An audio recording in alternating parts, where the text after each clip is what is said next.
I know we are all talking about this Richie Incognito and Jonathan Martin story, and I don't think that this story would had enough publicity because Jonathan Martin was definitely bullied and thought of as a white guy, even though he was black and he was Stanford educated.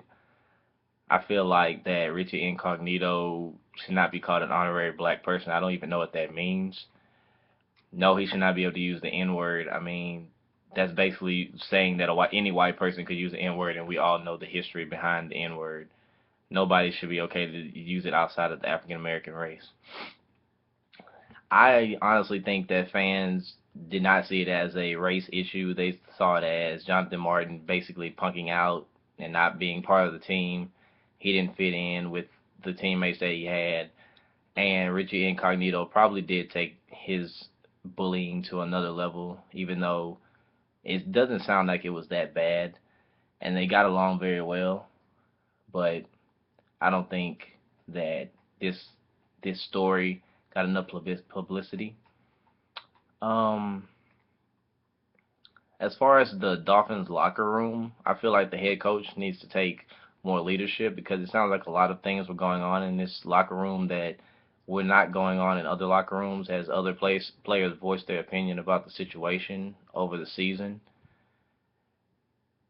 And my expectation of a black athlete is he's supposed to be better than anybody. Any sport that a black person plays should be better than anybody in that sport. Basketball, football, baseball, whatever. It is just something that is understood, and you don't see that many white people playing basketball. Or you don't see that many white stars in basketball. You see a lot of white quarterbacks in football, but the majority of the high market players are black.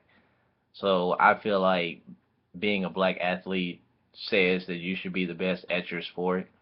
You shouldn't take a backseat to anybody. You shouldn't be getting bullied or thrown around in the locker room. You should stand up for yourself and not expect anybody to come to your defense. I mean, if you have teammates that come to your defense, that's fine, but I don't think you should just wait for somebody to come to your defense. In the Jonathan Martin situation, he felt like that the coach or the GM was going to come to his defense. I don't think he should have done that. He should have stood up for himself. He should have told Richie Incognito that what he was doing was out of line. He took it too far. Even though it sounded like they were friendly, it was a friendly thing. I don't think that Jonathan Martin honestly thought about the situation hard enough because once he didn't fit in with the team, then he wanted to run and say that he got bullied. If he was getting bullied from the beginning, he should have just said it and not waited until it got too bad or he didn't fit in to want to start telling people this.